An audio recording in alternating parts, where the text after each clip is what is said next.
Media 10 news బులెటిన్ల ముందుగా headlines.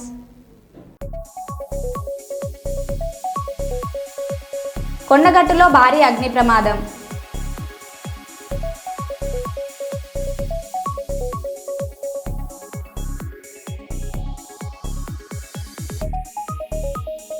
ఏనుగు దాడి నుంచి త్రుటిలో తప్పించుకున్న పర్యాటకులు.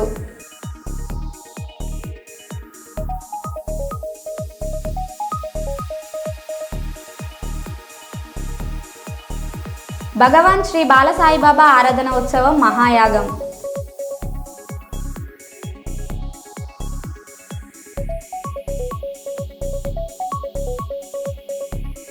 శ్రీలంకను ఊడ్చిపారేసిన దిత్వా తుఫాన్.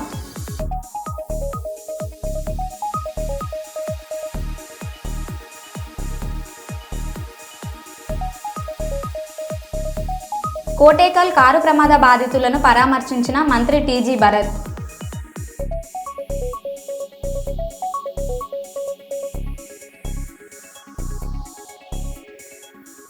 ఇక వివరాల్లోకి వెళ్తే, సూర్యాపేట జిల్లా కోదాడ పట్టణ పోలీస్ స్టేషన్లో 36 ఏళ్లుగా ఎస్ఐగా సేవలందించిన వెంకటేశ్వర్లు ఇంకా 5 నెలల పదవీ కాలం మిగిలి ఉండగానే స్వచ్ఛందంగా పదవీ విరమణ చేశారు. గుడిబండ గ్రామం నుంచి సర్పంచ్గా పోటీ చేయాలని నిర్ణయించుకున్నందుకు ఈ నిర్ణయం తీసుకున్నట్టు తెలిపారు. తన పుట్టిన గ్రామానికి సేవ చేయడం, అక్కడి ప్రజల రుణం తీర్చుకోవడం తన ధ్యేయమని చెప్పారు. గ్రామస్తుల సహకారంతోనే ఈ స్థాయికి చేరుకున్నానని ఆయన పేర్కొన్నారు. అనంతరం సూర్యాపేట ఎస్పీ నరసింహ ఆయనకు ఘన సన్మానం చేశారు.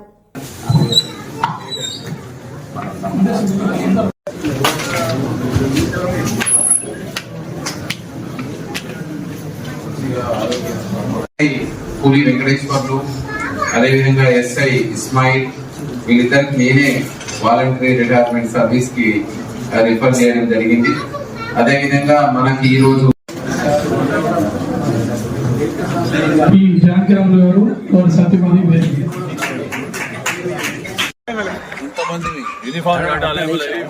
మీరు ఆల్చిట్లు వస్తుంటే మీరు మామూలుగా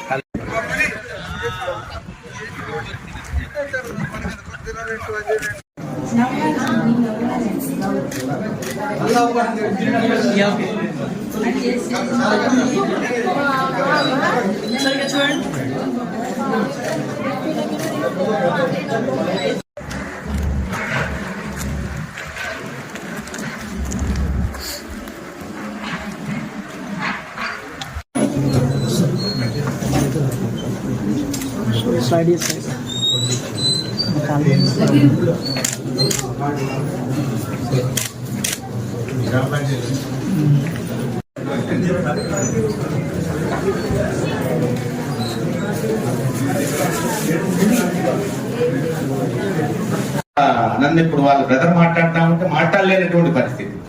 అంటే ఏ విధంగా ఆ పదాలని వాళ్ళ నాన్నని వాళ్ళ అన్నయ్యని వర్ణించలేనటువంటి పరిస్థితి. ఆ సందర్భంగా నాకు దుఃఖం వస్తుంది వాళ్ళు మాట్లాడుతుంటే మా ఇంట్లో ఎందుకు లేదా అని. ఎందుకంటే మనం చూస్తున్నాం ఆల్ ఇండియా సర్వీసెస్ కూడా బడ్జెట్ చేసుకున్నటువంటి వాళ్ళు ఫోటోడు వాళ్ళ నాన్న బడ్జెట్ చేస్తా ఉంటే ఆయన ఐఏఎస్ ఐపీఎస్లు అయ్యారు. అంటే ఎవరికి అదృష్టం ఉంటే ఆ విధంగా ఈ జన్మకి చక్కగా ఆదిలాబాద్ లో చేసిన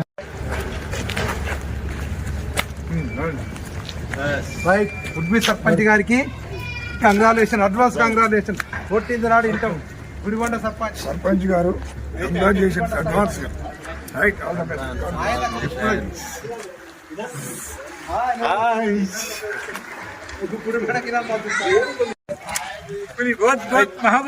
ఏం లేదు, 14వ తారీఖు నాడు సర్పంచ్ గా ప్రమాణ స్వీకారం చేస్తారు మా పిల్లి వెంకటేశ్వర గారు. మరోసారి అసోసియేషన్ ఆఫీస్ కు పిలిచి వారిని సన్మాన కార్యక్రమం ప్రస్తావం ఉంటది. ఎందుకంటే మా డిపార్ట్మెంట్ నుంచి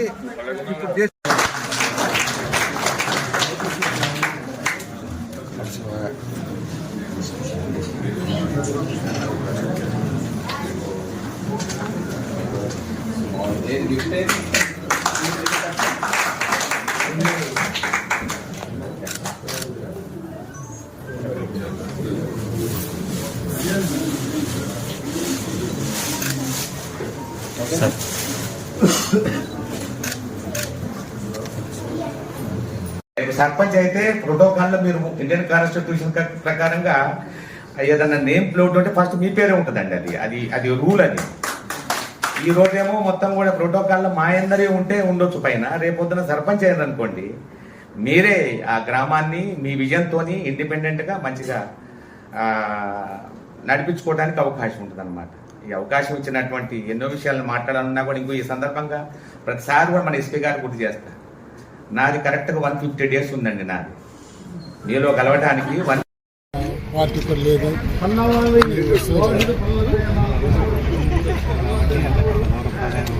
అదే ట్రై చేస్తున్నాను.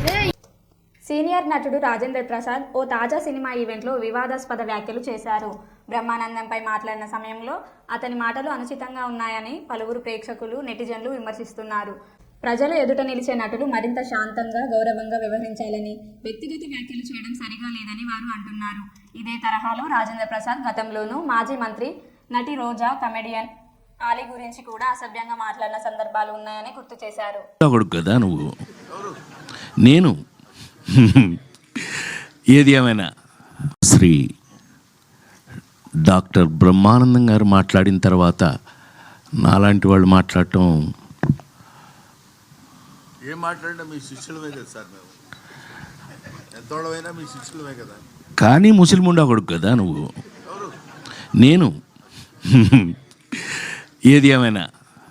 అంజన్న పుణ్యక్షేత్రం కొండగట్టులో శనివారం అర్ధరాత్రి భారీ అగ్ని ప్రమాదం సంభవించి సుమారు 30 దుకాణాలు పూర్తిగా దగ్ధమయ్యాయి. ఒక్కసారిగా మంటలు చెలరేగడంతో వ్యాపారులు లక్షల రూపాయల ఆస్తి నష్టం జరిగిందని చెబుతున్నారు. ప్రమాదం జరిగిన వెంటనే సమాచారం ఇచ్చినా ఫైర్ ఇంజన్ ఆలస్యంగా చేరిందని బాధితులు తీవ్ర అసంతృప్తి వ్యక్తం చేస్తున్నారు. సిలిండర్ పేలుడు కారణమా లేక షార్ట్ సర్క్యూట్ వల్ల జరిగిందా అనేది ఇంకా స్పష్టత రాలేదు. ఈ ఘటనతో స్థానికులు తీవ్ర ఆందోళన వ్యక్తం చేస్తున్నారు.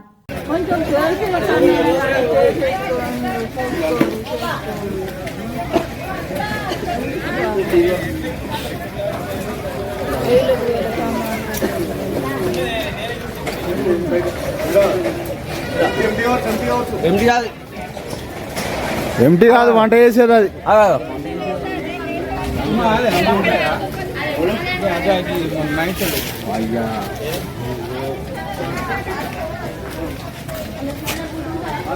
సర్పంచ్ ఎన్నికల్లో పోటీ కోసం స్వచ్ఛంద పదవి విరమణ చేసిన కోదాడ పట్టణ ఎస్ఐ పులి వెంకటేశ్వర్లు ఇంకా 5 నెలల సర్వీస్ ఉండగానే వీఆర్ఎస్ పుట్టిన ఊరికి సేవ చేయడమే లక్ష్యం అంటూ వీఆర్ఎస్ కోదాడ మండలం గుడిబండ నుంచి పోటీకి సిద్ధమైన ఎస్ఐ వెంకటేశ్వర్లు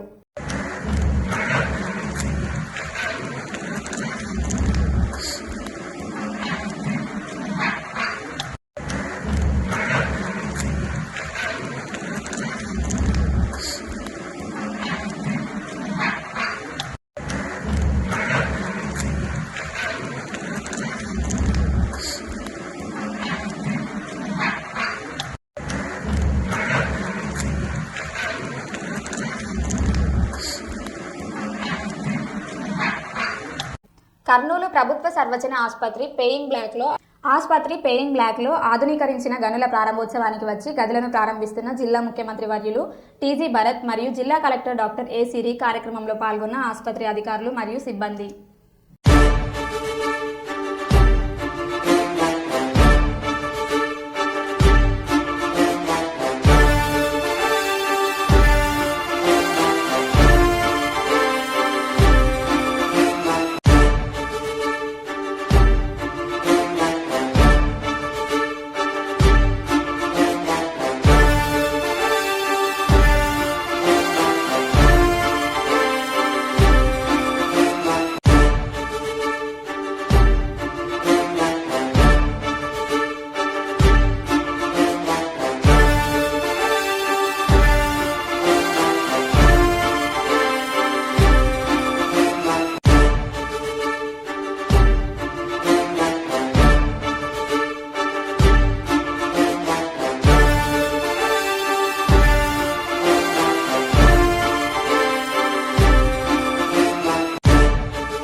యువత అణుశక్తి కంటే గొప్పగా కావాలని greater Warangal municipal corporation mayor గుండు సుధారాణి అన్నారు. భారతదేశ ఉక్కు మనిషి సర్దార్ వల్లభాయ్ పటేల్ 150వ జయంతి ఉత్సవాల సందర్భంగా మై భారత్ యువ భారత్ నినాదంతో కేంద్ర యువజన శాఖ ఆధ్వర్యంలో యూనిటీ మార్చ్ ర్యాలీని మేయర్ సుధారాణి జెండా ఊపి ప్రారంభించారు. దేశ ఐక్యత కోసం పాటుపడిన గొప్ప నాయకులు సర్దార్ వల్లభాయ్ పటేల్ అని, యువత ఆయన స్ఫూర్తితో ముందుకెళ్లాలని, ముఖ్యంగా డ్రగ్స్ రహిత సమాజం కోసం ప్రతి ఒక్కరూ కృషి చేయాలని, రాష్ట్ర ప్రభుత్వం నిరంతరం డ్రగ్స్ నిషేధంపై ఉక్కుపాదం మోపుతుందని, యువత చెడు మార్గాలు వదిలి మంచి మార్గంలో నడవాలని మేయర్ అన్నారు.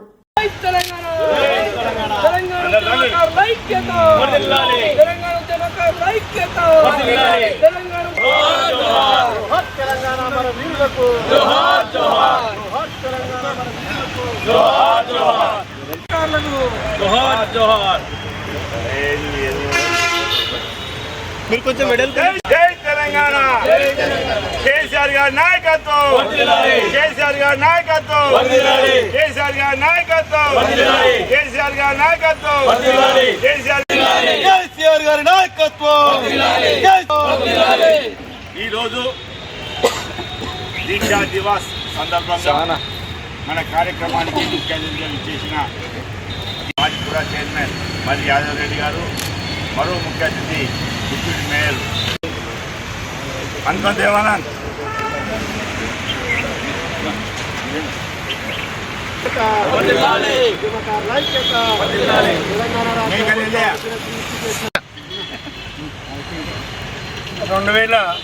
సంవత్సరం నవంబర్ 29వ తారీఖున ఉద్యమ నాయకులు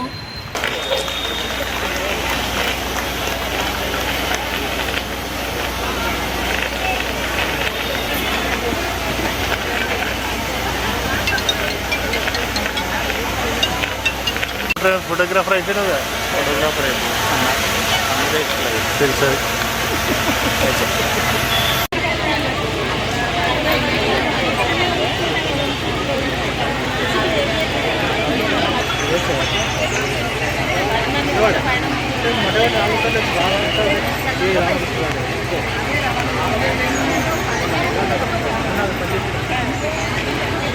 సమాజం మరియు దేశ అభివృద్ధిలో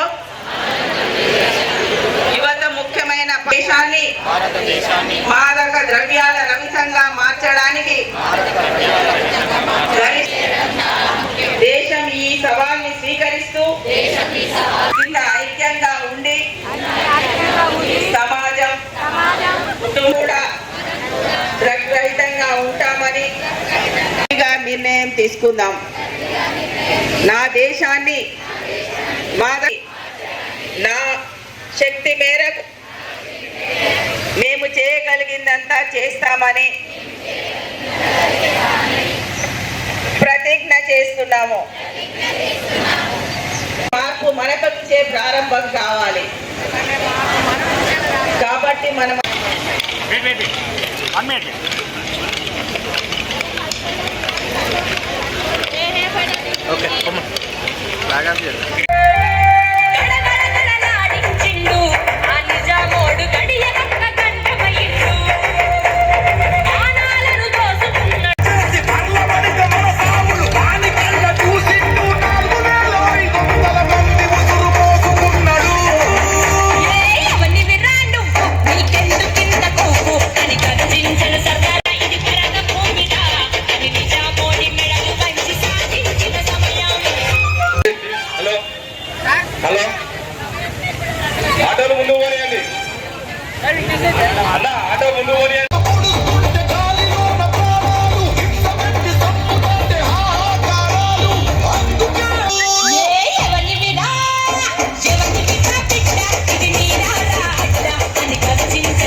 కార్యక్రమాన్ని తీసుకొని తాను ఎలాంటి తప్పు చేయలేదని, ఒక అంగవైకల్యం ఉన్న విద్యార్థికి న్యాయం చేశానని, కావాలని కొందరు తనపై దుష్ప్రచారం చేశారని కాళోజీ నారాయణరావు ఆరోగ్య విజ్ఞాన విశ్వవిద్యాలయం vice chancellor doctor Nandakumar Reddy అన్నారు. రాజీనామా సమర్పించిన అనంతరం Kaloji vice chancellor doctor Nandakumar Reddy health యూనివర్సిటీకి చేరుకొని ఉద్యోగులతో సమావేశం ఏర్పాటు చేశారు. అనంతరం మీడియాతో మాట్లాడారు. సో ఇది ఆ ఒక్క ఇన్సిడెంట్ న్యాయం చేసిన తప్ప ఇంకేదైనా ఉంటే ఈరోజు ఏ శిక్షకైనా ఎవరైనా అర్హులు కావాలి. రాసిన వాళ్ళన్నా కావాలా లేదా మేమన్నా కావాలా. సో దీనికి ఉంటున్నాము, తేట తెల్లం అవుతాయి, నిజాలు బయటపడతాయి. దానికి యూనివర్సిటీ మీద ఉన్న అపవాదు కూడా తొలుగుతుంది. శ్రీరాములు అటువంటి వాడు ఏమాత్రం వాస్తవం లేదు. సో ముఖ్యంగా విజిలెన్స్ వాళ్ళు నిర్ధారించారు అంటే మీరు చేసిన వాల్యుయేషన్ తప్పుదో వాళ్ళు నన్ను ఒక ప్రశ్న కూడా అడగలేదు. నాకు తెలిసింది ఏంటంటే వాళ్ళు ఎగ్జామినేషన్ సెంటర్కి పోయి ఏదో విచారణ చేశారు, కంట్రోలర్ ఆఫ్ ఎగ్జామినేషన్ సెంటర్లో. నేను రాజీనామా చేసిన తర్వాత అది ఆమోదం ఇంకా పడగా యాక్సెప్ట్ చేసినామనే వార్త నాకు రాలేదు. అంతవరకు యూనివర్సిటీలో అపధర్మంగా మనం పనిచేయాల్సిందే. అది నిన్న సెక్రటరీ గారిని కూడా నేను అడిగాను, ఇది మరి నేను వెళ్ళాలా వద్దా అంటే అప్పటి వరకు వెళ్ళండి, మీరు వాళ్ళు కూడా తొందరగా చేసి ఎవరినో ఒకటి టెంపరీగానో ఎవరినో ఒకరిని సబ్స్టిట్యూట్ చేసి ఎవరికి కూడా వెయిట్ చేస్తున్నారు. మనస్తాపానికి గురైన కారణం ఏంటి సార్? లేని అపవాదాలు చేస్తే మనస్తాపం కాక ఏమవుతుంది, అందులో పీజీలో ఉంటుంది. యూనివర్సిటీ పద్ధతి ఏంటంటే మనం అడ్మిషన్ చేయడము, ఎగ్జామినేషన్ కండక్ట్ చేయడము, వాల్యుయేషన్ చేయడము, ఇవన్నీ ఇంటూ కొట్టలేదు, అవి స్ట్రైక్ ఆఫ్ చేయలేదు, కరెక్ట్ ఆన్సర్స్ అని వాళ్ళు ఉన్నప్పుడు. గమ్మత్ ఏంటంటే అక్కడ 4 పేపర్స్ ఉంటాయి, వచ్చి కంప్లైంట్ చేసినా మీరు ఎందుకు యాక్షన్ తీసుకోలేదు యూనివర్సిటీ వాళ్ళని. సో మేము కమిటీ ద్వారా సక్రమ మార్గంలోనే యూనివర్సిటీ పరిధిలోనే ప్రొసీజర్ ప్రకారమే మేము యాక్షన్ తీసుకున్నాం. ఆ ఒక్కది న్యాయం చేసామనే తృప్తి మాకుంది. ఇంకా వేరే ఎటువంటిది అక్రమార్కులు ఈ క్రమార్కులు అని రకరకాలుగా వచ్చాయి. బాధ ఏంటంటే హరీష్ రావు గారు కూడా వాళ్ళ వలలో పడిపోయినారు. అది చాలా బాధాకరం. ఆయన ఒకప్పుడు హెల్త్ మినిస్టర్ కూడా. ఇట్లాంటి మంచి నడుస్తున్న యూనివర్సిటీ గాడిలో ఉంది. అడ్మినిస్ట్రేషన్ పకడ్బందీగా విధిన్ పరిధి లోపలనే ఉంది. కష్టపడి మేము పనిచేస్తున్నాను. నేను అక్కడ బ్రాంచ్ ఆఫీస్ పెట్టాను, ఇక్కడ కూడా డెవలప్ చేద్దామని చాలా తాపత్రయపడుతున్నా. అయినా కానీ ఒక లేనిపోని అపోహలు కల్పించి వైద్య వ్యవస్థ మీదే ఫ్యాకల్టీకి కానీ స్టూడెంట్స్కి కానీ లేనిపోని అపోహలు కల్పించి యూనివర్సిటీ ప్రతిష్టని ఆ స్థాయి వ్యక్తులు అట్లా దెబ్బతీయడం మంచిది కాదు. ఇంకా సపోర్ట్గా రావాలి. ఏది పాలేదో నీళ్ళేదో తేట తెల్లని చేసుకోవాలి వాళ్ళు. అందుట్లో అబద్ధాలు ఏంది, ఇదేంది పుకార్ల మీద ఆధారం పడకూడదు. రాజీనామాను వెనక్కి తీసుకుని ఆలోచన ప్రభుత్వం నేను ప్రభుత్వం చెప్పినా కానీ ఇట్లాంటి అవండాలన్నిటికీ దూరం. ఏది ఏమైనా విజిలెన్స్ వాళ్ళు మీరు అంటున్నారు కదా, అది తేట తెల్లని చేయాల్సిందే. ఇంతవరకు కూడా వాళ్ళు ఎవరో తెలియదు నాకు. అందుట్లో ఏం విచారణకైనా నేను సిద్ధమే. మనం ఎప్పుడు అయితే మనం ఏమాత్రం మంచి చేసినప్పుడు దేనికి మనం సంకోచించాల్సిన అవసరం లేదు. వాళ్ళు ఇంకా లిట్మస్ టెస్ట్ కానీ లేకపోతే ఫోరెన్సిక్ టెస్ట్ కానీ అవన్నీ ఆ ఇన్స్టిట్యూట్ పైన కూడా వాళ్ళు ఎందుకైతుంది అక్కడ ఎవరు అది చేసింది కూడా విచక్షణగా మొత్తం విచారించాల్సిందే. ఎవరు చేశారో అది బయటపడాల్సిందే. సో ఈ యూనివర్సిటీ లోపల మాత్రం ఎలాంటి తప్పులు జరగలేదు. ఈరోజు కూడా గుండె మీద చేసుకుని మేము చెప్పగలము. సో అట్లాంటిది ఏమన్నా విజిలెన్స్లో ఉంటే ఏ విచారానికైనా ఇంతవరకు ఏ విజిలెన్స్ వాళ్ళు నాకు ఏ రిపోర్ట్ చేశారో ఏం చేశారో కూడా నాకు తెలియదు. నన్ను ఎవరు అడగలేదు.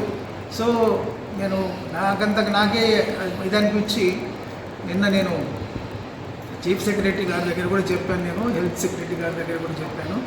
సో నేను 3 days కిందనే నేను అది ఇవ్వడం జరిగింది, పంపడం జరిగింది. నార్త్ ఈస్ట్ ఫెస్టివల్ వల్ల గవర్నర్ గారు బిజీగా ఉండరు, గవర్నర్ దాంట్లో వాళ్ళ సెక్రటరీకి పంపడం జరిగింది. సో ఇది ఎవరో కావాలని ఒక విధంగా ప్రెస్కి పోయో ఏదో చేపిస్తున్నారు. నాకు అనిపిస్తున్న అనుమానాలు ఏంటంటే మరి ఇంతవరకు వీసీకి ట్రై చేసిన వాళ్ళు ఎవరన్నా తొందరగానే, ఎందుకంటే పుకార్లు అయితే ఉన్నాయి. నేను వచ్చినప్పటి నుంచి ఈయన 6 నెలల కంటే కొంచెం ఏమైనా పుకార్లు మాత్రం వింటున్నా నేను. మరి ఇవి ఎంతవరకు సత్యమో అది ఎంతవరకు అబద్ధమో నాకు తెలియదు. ఇంతవరకు మరి ఎవరు చేస్తున్నారనేది నేను ఊహించి చెప్పలేను నేను. బట్ అట్లాంటి పుకార్లు మాత్రం వస్తున్నాయి. అంటే ముఖ్యంగా కాలేజీకి యూనివర్సిటీకి అందుబాటులో లేకపోవడమే తప్పది. నేను ఎవ్రీ ఆల్టర్నేట్ డే కానీ ఎప్పుడు పని ఉన్నా 2 రోజులు ఇక్కడ ఉంటున్నాను. వసతి లేకుండా హోటల్ ఉంటున్నాను. అక్కడ కూడా బ్రాంచ్ ఆఫీస్లో ఉదయం నుంచి రాత్రి వరకు బిజీగానే ఉంటున్నాను. దానివల్ల చాలామందికి ఉపయోగం, చాలామందికి ఉపశమనం, చాలామందికి ఉంటుంది. ఎన్టీఆర్ యూనివర్సిటీ లోపల నేను 2010 to 15 ఈసీ మెంబర్గా ఉన్నప్పటి నుంచి కూడా అక్కడ బ్రాంచ్ ఆఫీస్ ఉంది. మధ్యకాలం లోపల మన పాత వీసీ గారు అక్కడ దాని కొరకు అడ్వాన్స్ ఇచ్చి పెట్టారు, కానీ అది ఓపెన్ చేయలేదు.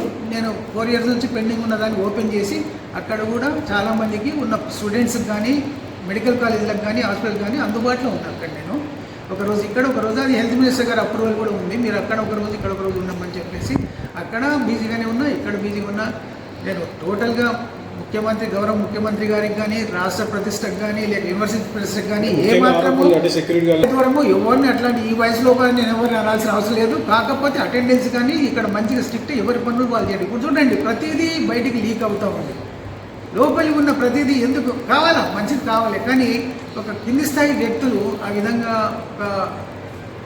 ఇది కావడము అనేది యూనివర్సిటీ రూల్స్ అండ్ ప్రెస్టేజ్ కాపాడడానికి ఉండాలి. ఐదుగురు ఎవరు నేను తీయలేదు. ఇంతకుముందు ఉన్న వీసీ దగ్గర వాళ్ళ ఇంటి దగ్గర ఉన్న పనిచేసిన వాళ్ళని మా ఇంటి దగ్గర కొంచెం అర్బన్ టీఏటీఎల్ ఎక్కించి కూడా రమ్మని చెప్పాము. వాళ్ళు వరంగల్ వదిలిపెట్టి రామని చెప్పారు వాళ్ళు. అయితే నేనన్నాను, మరి మాకున్న కాంట్రాక్టర్కి సంబంధం వాళ్ళు, నాకు సంబంధం డైరెక్ట్ యూనివర్సిటీకి సంబంధం కాదు, ఏజెన్సీకి సంబంధము. ఆ ఏజెన్సీ వాడు తీసాడో పెట్టుకున్నాడో వాళ్ళని మళ్ళీ రీహాబిలిటేట్ చేశాడో అది నాకు తెలియదు. మహిళా సిబ్బంది కూడా బూతులు తిడతారు, సిబ్బంది కూడా టోటల్గా అబద్ధం ఇది, చాలా అబద్ధం ఇది, సత్య దూరము. ఎవరిని అట్లా చేయలేదు. ఎవరికి ఇష్టం లేని వాళ్ళు మరి ఎవరైనా అట్లా పుకారు చేస్తారేమో తెలియదు. ఉన్నది యూనివర్సిటీ ప్రతిష్టకు, దానికి ఏమాత్రం కాకుండా యూనివర్సిటీని ప్రతిష్టంగా ఇంతకంటే మంచిగా కూడా ఇంకా నడపాలి, ఇంకా కొన్ని వసతులు ఇంకా చేయాలా, కాన్వకేషన్ కూడా పెట్టాలా, ఇవన్నీ చాలా ప్లాన్స్ ఉండేవి. సరే పర్లేదు, చూద్దాం ఇది ఎక్కడ తీసుకెళ్తుందో, what the fate is. But whatever I have done is, చేసింది మంచిది, మంచిగానే చేశాను. మంచి మార్గంలో పెట్టాలి, యూనివర్సిటీ ప్రతిష్టకు దెబ్బ కాకుండా పెట్టాలనే ఉంది. కానీ కొంతమంది దాన్ని విపరీతంగా దాన్ని పక్కదారి లోపల వార్తలు రాయడం ఇబ్బంది, అది కొంచెం బాధాకరమైనది. రాజకీయ పరంగా బీసీ రిజర్వేషన్ 42% అమలు చేయని కేంద్ర రాష్ట్ర బుద్ధి చెప్పే విధంగా బీసీలంతా ఏకమై త్వరలో జరగబోయే సర్పంచ్ ఎన్నికల్లో బీసీలను అధిక సంఖ్యలో గెలిపించి తమ సత్తా చాటాలని తెలంగాణ జాగృతి రాష్ట్ర అధ్యక్షురాలు మరపల్లి మాధవి పేర్కొన్నారు. వరంగల్ కాశీబుగ్గలో ఏర్పాటు చేసిన విలేకరుల సమావేశంలో జాగృతి రాష్ట్ర అధ్యక్షురాలు మరపల్లి మాధవి, వరంగల్ జిల్లా అధ్యక్షురాలు నూకల రాణి, నాయకులు కుచన, రాహుల్, ఎస్ అరుణ, రజిత, వసంత, నిర్మల, వి మాధవి తదితరులు పాల్గొన్నారు. సమావేశంలో మరపల్లి మాధవి మాట్లాడారు. మీరు భజన చేసుకుంటున్నారు, అది కాదు ప్రజల దగ్గరికి రావాలని చెప్పేసి కవితక్క చాలా సందర్భాల్లో చాలా మీడియా సమావేశాలలో కూడా చెప్పడం జరిగింది. మీరు సోషల్ మీడియాలో, ట్విట్టర్లో, ఇన్స్టాగ్రామ్లో పెట్టడం కాదు, ప్రజాక్షేత్రంలోకి రావండి అని చెప్పేసి కూడా చాలాసార్లు ప్రశ్నించడం జరిగింది. కవితక్క గారు ప్రశ్నించగానే తర్వాతనే హరీష్ రావు గారు, కేటీఆర్ గారు ప్రజల దగ్గరకు వచ్చారు, రైతుల దగ్గరకు వచ్చారు. ఆ వర్షాల వల్ల ఎంతమంది రైతులు నష్టపోయారో కూడా మార్కెట్ల దగ్గరకు వచ్చి చూడడం జరిగింది. వెళ్ళడం చాలా దారుణమైనటువంటి పరిస్థితి. దాన్ని తెలంగాణ జాగృతి మహిళా విభాగం పక్షాన మేము ఖండిస్తున్నాం. ఇది ఇప్పటికైనా మీరు కళ్ళు తెరవాలని చెప్పేసి మేము బీసీ ప్రజలందరూ కూడా తెలియజెప్పడం జరుగుతుంది. ఇది ఇలా ఉండగా జరిగితే మరొక ముఖ్య విషయం ఏంటంటే, బీసీలు ఎక్కడన్నా పోని, ఏమన్నా జరగని, కానీ తెలంగాణ రాష్ట్ర ప్రజలు ఏమన్నా పోని కానీ అని చెప్పేసి ప్రతిపక్షం వాళ్ళే చూసుకోవడం జరుగుతుంది. నిన్న కామారెడ్డి మీటింగ్లో ప్రెస్ మీట్ పెట్టిన సందర్భంలో కవితక్క గారు ఏ జిల్లాకి వెళ్ళిన సందర్భంలోనైనా ఆ జిల్లాలో ఉన్నటువంటి సమస్యలు కావచ్చు, ఆ జిల్లాలో ప్రస్తుతం ఉన్నటువంటి ప్రభుత్వం ఏం చేస్తుంది, ఇంకేం చేయాల్సింది ఉందో కూడా నిలదీస్తుంది. అధికారుల దృష్టికి సమస్యలు తీసుకెళ్లి పరిష్కరించే ప్రయత్నం చేస్తుంది. ఇదే వరంగల్ జిల్లాలో కూడా జనంబాట కార్యక్రమాలు అట్లనే చేయడం జరిగింది. దాంట్లో భాగంగానే కామారెడ్డిలో ఉన్నటువంటి సమస్యలు ఏవనెత్తడం జరిగింది. గత ప్రభుత్వం ఏం చేశారు కామారెడ్డికి, ఇప్పుడున్న ప్రభుత్వం ఏం చేశారు, ఇంకేం చేయాల్సిందని మాట్లాడిన సందర్భంలో నిజామాబాద్ కానీ కామారెడ్డికి కానీ కాళేశ్వరం నీళ్లు అందకపోవడం వల్ల రైతులు చాలా ఇబ్బంది పడ్డారు. రైతులకు పండాల్సినటువంటి పంట అందలేదు. రైతులకు పండించేటువంటి 1000 ఎకరాల పంట అన్ని జిల్లాల్లో పండింది, కానీ ఈ 2 జిల్లాల్లో అంత పెద్ద ఎత్తున పంటలు రాకపోవడం వల్ల రైతులు చాలా ఇబ్బందికి గురయ్యారని చెప్పేసి ఒక మీడియా సమావేశంలో కవితక్క గారు మాట్లాడడం జరిగింది. దానికి సంబంధించి ప్రశాంత్ రెడ్డి గారు, జీవన్ రెడ్డి గారు ఖండిస్తూ కాళేశ్వరం నీళ్ళు ఖచ్చితంగా ఇక్కడికి వచ్చినాయి, మీరు ఎవరి కోసం మాట్లాడుతున్నారు, ఎవరి మాటలు విని మాట్లాడుతున్నారు, ఎవరికి అమ్ముడు పోయి మాట్లాడుతున్నారు, ఎవరు చెప్పిన మాటలు విని మాట్లాడుతున్నారు, ఇది తప్పు, నీళ్ళు వచ్చినాయని చెప్పేసి అని వాళ్ళిద్దరు కవితక్క మాటలను ఖండిస్తున్నామని చెప్పేసి వారు వెంటనే ఒక ప్రెస్ మీట్ లో మాట్లాడడం జరిగింది. అంటే గుమ్మడికాయల దొంగ అంటే భుజాలు జరుపుకున్నట్టుగా ఆ మాట అనుడితోటి మీరు ఇమీడియట్ గా రియాక్ట్ అయ్యి మాట్లాడారు. మరి వేరే విషయాల్లో మీరు ఎందుకు రియాక్ట్ అయ్యి మాట్లాడట్లేరు? ఈరోజు బీసీ రిజర్వేషన్ కోసం ఎందుకు మాట్లాడట్లేరు? మిగిలిన సమస్యల కోసం ఎందుకు మాట్లాడట్లేరు? మీరు అధికార పార్టీని ఎందుకు రిలీస్తానికి మీరు మాట్లాడట్లేరు? అసలు మీ నోర్లు ఎందుకు మూసుకున్నాయి? కేవలం కవితక్క ఏం మాట్లాడితే దాని గురించి మీరు కౌంటర్ ఇవ్వడమే ఈరోజు బీఆర్ఎస్ పార్టీ నాయకులు చేస్తున్నారు. దయచేసి మేము చెప్తున్నాం, మీరు నీళ్లు అనేది దాచుకునేది కాదు, ఎక్కడన్నా వస్తే ఇంట్లో బీరువాలో పెట్టి తాళం వేసుకునేది కాదు, బ్యాంక్ లాకర్లో పెట్టుకునేది కాదు. అక్కడ కాళేశ్వరం ప్రాజెక్టు సంబంధించి నీళ్ళు ఎంత వచ్చినాయి, ఎన్ని ఎకరాల భూమి సాగైంది, రైతులు ఎంత లబ్ధి పొందిరు అనేది రైతులను ఎవరు అడిగినా కూడా చెప్తారు. అది అక్కడ నిజామాబాద్ జిల్లా కావచ్చు, కామారెడ్డి జిల్లాలో ఉన్నటువంటి రైతులందరికీ వెళ్తే ఇప్పటికైనా కనిపించేటువంటిది అక్కడ ఎంత పారకం మారింది అన్న విషయం. కాబట్టి మీరు ఆ విషయాన్ని గమనించుకొని గతంలో నష్టం జరిగింది, ఇప్పటికైనా మనం అధికార పార్టీతోటి మాట్లాడి అక్కడ రైతులకు న్యాయం జరిగేలా చూస్తామన్న ఆలోచన పక్కన పెట్టేసి కవితక్క గారిని మీరు నిందించడం మాత్రం మేము తీవ్రంగా ఖండిస్తున్నాం. జీవన్ రెడ్డి గారు, ప్రశాంత్ రెడ్డి గారు, మీ మాటల్ని మీరు వెనక్కి తీసుకోవాలి. కవితక్క గారు ఎవరి మాటలకో ఎవరి ప్రలోభాలకో గురయ్యేటువంటి వ్యక్తి కాదు. ఈ రోజు మీరు ప్రతిపక్షంలో ఉండి ఏం మాట్లాడకుండా మీరందరూ ఇంట్లో 42% రిజర్వేషన్ ఇవ్వకుండా స్థానికల ఎన్నికలకు వెళ్తున్నటువంటి కాంగ్రెస్ ప్రభుత్వం కావచ్చు, కేంద్రంలో ఉన్నటువంటి బీజేపీ ప్రభుత్వం కావచ్చు, ఇద్దరు బీసీ ప్రజలను మోసం చేసి మరీ నయవంచుకులుగా తయారు చేసేసి మీరు శునకానందం పొందడం చాలా దారుణమైనటువంటి విషయం. బీసీలకు ఖచ్చితంగా మీరు ఏదైతే హామీ ఇచ్చారో ఇచ్చిన ప్రకారం 42% రిజర్వేషన్ ఇవ్వాలని చెప్పేసి శ్రీమతి కల్వకుంట్ల కవితక్క గారు, జాగృతి వ్యవస్థాపక అధ్యక్షురాలు గారు నిన్న కామారెడ్డిలో రైలు రోకో చేయడం జరిగింది. ఆ చేసిన సందర్భంలో మీరు ఇస్తారన్నటువంటి హామీ నిలబెట్టుకోకపోవడం వల్ల అక్కడ మహిళలను కూడా చూడకుండా అతి దారుణంగా మహిళలందరినీ కూడా అరెస్ట్ చేసి బట్టలు కూడా చిరిగిపోయే విధంగా అరెస్టు చేయడం దాన్ని మీరు తెలంగాణ జాగృతి మహిళా విభాగం నుంచి మేము తీవ్రంగా ఖండిస్తున్నాం. ఎందుకు అనంటే మీరు చెప్పిన హామీనే అమలు చేయండి అని చెప్పేసి అడగడం జరిగింది కవితక్క గారు. వేరే కొత్తగా గొంతమ్మ కోరికలు ఏం కోరలేదు. బీసీలకు ఇచ్చిన హామీ నెరవేర్చిన తర్వాతనే స్థానిక ఎన్నికలకు పోవాలి, అప్పటి వరకు ఆపాలి అని చెప్పేసి ప్రశ్నించడం జరిగింది. ప్రశ్నించడం కూడా ఈ రాష్ట్ర ప్రభుత్వం చేస్తున్నటువంటి హక్కు కూడా లేదా? మరి కేంద్ర ప్రభుత్వం, రాష్ట్ర ప్రభుత్వం ఇద్దరు కలిసి కుమ్మక్కై బీసీ ప్రజలను మోసం చేయడంలో ఇప్పటికైనా బీసీ ప్రజలందరూ మనం గమనించాలి. ఏదైతే ఇప్పుడు ఎలక్షన్స్ మీరు నోటిఫికేషన్ ఇచ్చారో ఇచ్చినటువంటి రిజర్వేషన్ చూసుకున్నట్లయితే 42% రిజర్వేషన్ అని చెప్పేసి చెప్పారు, కానీ 17% మాత్రమే ఈరోజు బీసీలకు రిజర్వేషన్ అమలు చేయడం జరిగింది. అంటే మీరు మరో బులెటిన్లో మళ్ళీ కలుద్దాం. Stay tune.